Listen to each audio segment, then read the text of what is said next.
You are here because there is something you keep postponing, not because you forgot, not because it is unimportant, but because every time you think about starting, your mind quietly pulls you away. You tell yourself you will do it later, when you have more time, when you feel ready, and for a moment, that excuse feels relieving. But deep down, you know the truth. The weight of unfinished work never disappears. It waits.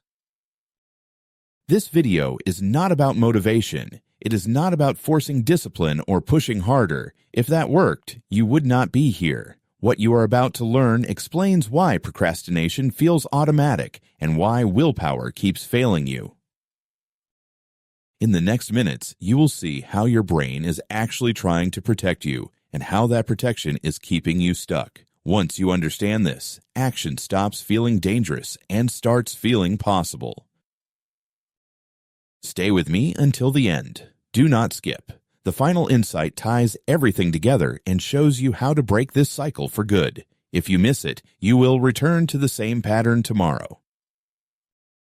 Right after that realization, we need to dismantle the most damaging belief you repeat every day. The idea that procrastination means you are lazy or undisciplined. This belief feels logical, but it is false, and believing it quietly keeps you stuck.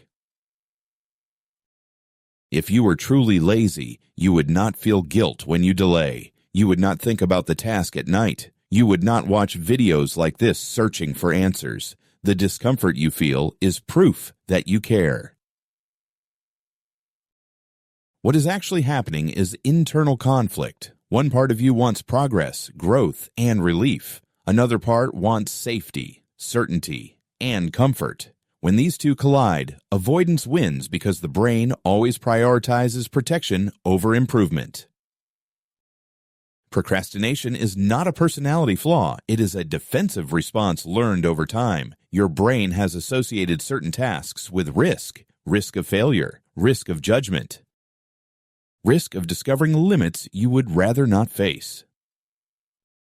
So, when action approaches, your system does not ask what is best for your future. It asks what feels safest right now, and safety often looks like delay. This is why self-criticism never works. Attacking yourself increases perceived danger. The system tightens. Avoidance strengthens. Understanding, however, lowers threat. And once threat is reduced, change becomes possible without force. This shift begins with awareness. To understand why awareness changes everything, we need to look deeper into how your brain reacts to important tasks. Inside your brain is a primitive system designed to keep you alive. Its job is simple: detect danger and avoid it. The problem is that this system does not understand modern life. It cannot tell the difference between physical threat and emotional risk. When you think about a task that matters, a presentation, a deadline, a difficult decision, your brain does not analyze logic or long-term benefits. It scans for uncertainty. Uncertainty feels unsafe, so the alarm goes off. In that moment, avoidance feels intelligent. Then something interesting happens. Your thinking mind steps in, not to make a better decision, but to justify the escape. You hear thoughts like, "I need more time. I am not ready yet. Tomorrow will be better." These thoughts feel rational, but they are explanations after the fact. The decision to avoid was already made. This is why procrastination feels automatic. You are not choosing to delay. A survival system is choosing comfort for you. Once you see this clearly, the shame begins to dissolve, and without shame, you gain leverage. If this explanation connects with your experience, pause for a second and comment 1 below. That small action signals awareness. In the next section, you will learn how to interrupt this pattern in real time and regain control when it matters most. Stay with me, because this is where understanding turns into action. Now that you see procrastination as a survival response, the next question becomes how to interrupt it without creating more resistance. This is where most people fail. They wait for motivation to appear before acting, but motivation is not the cause of action. It is often the result of it. Your brain releases sustained drive only after it feels movement is safe. If you wait until you feel ready, you stay trapped. Readiness comes after you begin, not before. The key is to lower the perceived threat until action no longer triggers alarm. This starts with narrowing your focus. Large, undefined goals feel overwhelming because they contain too much uncertainty. Your brain cannot calculate safety, but a single clear step removes ambiguity. Open the file. Write one line. Set a short timer. These actions signal control. Once you begin, something shifts. The alarm quiets. Attention stabilizes. This is not willpower, it is neuroadaptation. Your brain updates its prediction based on experience. Each time you act and nothing bad happens, the threat level drops. This is how change compounds, not through force, but through repetition. Small, safe actions retrain the system. Over time, starting stops feeling dangerous. And when starting becomes neutral, consistency becomes possible. In the next part, we will address the hidden force that still stops many people even after they understand all of this. That hidden force is perfectionism, and it is far more subtle than fear. It disguises itself as responsibility, intelligence, and high standards. It tells you to wait until conditions improve, until you know more, until everything is aligned. On the surface, this sounds reasonable. Underneath, it keeps you safe by keeping you still. Perfectionism creates an illusion of control. As long as you are preparing, planning, and adjusting, you never risk exposure. You never test your ability. You never receive feedback. The brain prefers this state because it avoids uncertainty. But safety without movement slowly turns into stagnation. The danger is not that you do things imperfectly. The danger is that you never begin. Every delayed start reinforces the belief that action is risky. The longer this pattern continues, the heavier it feels to break. This is why capable, intelligent people remain stuck for years. The way out is counterintuitive. You must remove the requirement to perform well. Decide in advance that the first version will be incomplete. Give yourself permission to produce something temporary. When quality is no longer the goal, the threat disappears. This works because your brain does not fear effort. It fears judgment and finality. By framing action as practice instead of performance, you signal safety. Small, imperfect output retrains the nervous system.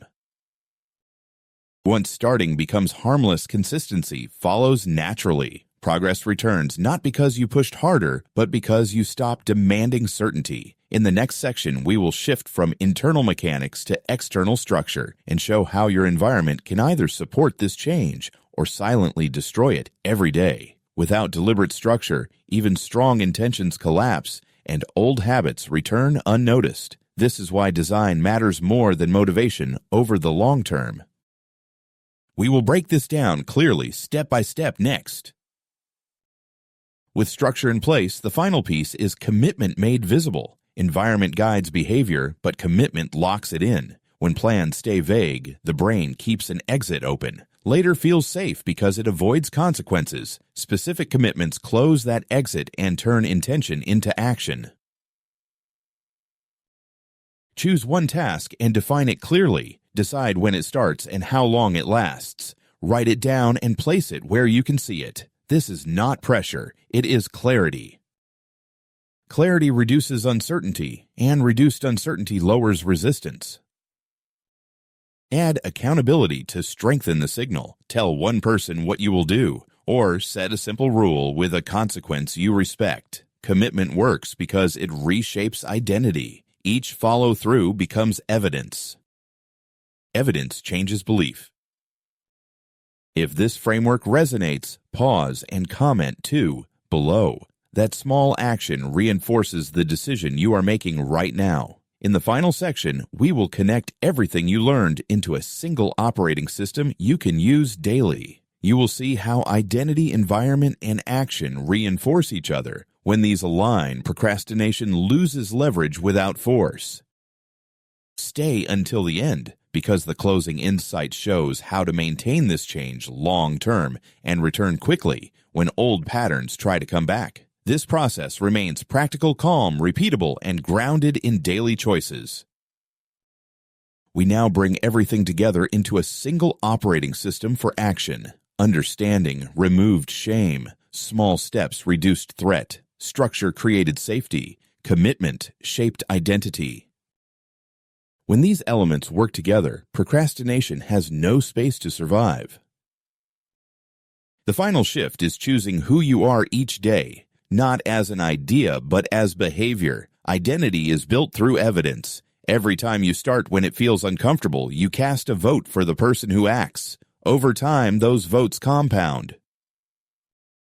You will still feel resistance. That does not mean failure. It means the system is being challenged. The difference now is that you respond with design instead of emotion. You adjust the environment.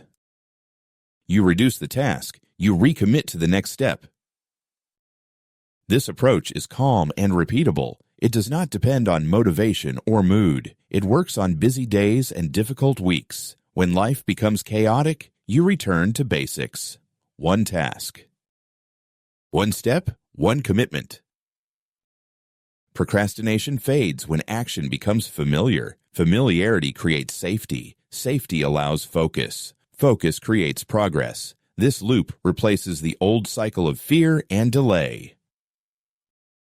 From this point forward, measure success differently, not by how much you accomplish, but by how often you start. Starting is the skill that changes everything.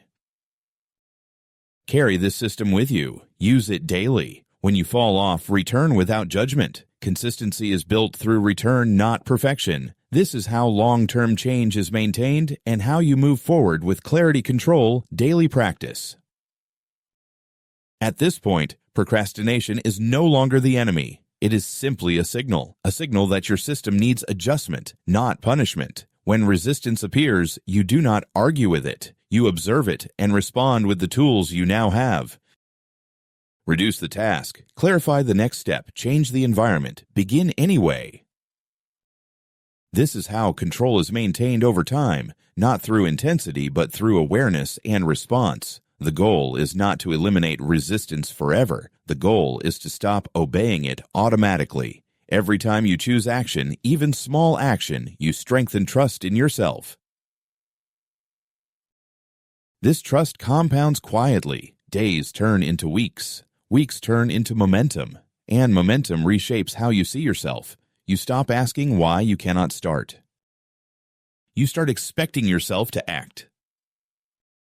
If you have followed this entire journey, take a moment and comment 3 below. It marks completion. More importantly, it marks ownership. You now have a clear system. Use it daily. Return to it when needed. Progress does not come from perfection. It comes from consistent return. Close this video and take one small action now. That is where this ends, and where your next chapter begins. You now understand something most people never stop to examine. Procrastination was never the problem. It was a signal. And today, you learned how to read that signal without fear, pressure, or self-judgment. That alone already puts you ahead of where you were before this video started. But insight only matters if it is used. Knowledge that stays passive slowly fades. Action, even small action, keeps it alive. So here is your final step. Do not overthink it. Choose one task you have been avoiding and take the smallest possible action today. Not later, not tomorrow, today. If this video helped you see procrastination differently, let me know by leaving a comment below. It helps reinforce what you just learned and tells the channel to share this message with more people who need it. If you want more content like this, subscribe to the channel. New videos are designed to help you build clarity, discipline, and calm execution without burnout or hype. Turn on notifications so you do not miss the next step in this series. And before you leave, take one breath and commit. Close this video and act. That is how this process works. Not perfectly, but consistently. This is where understanding becomes behavior and behavior becomes identity. I will see you in the next video.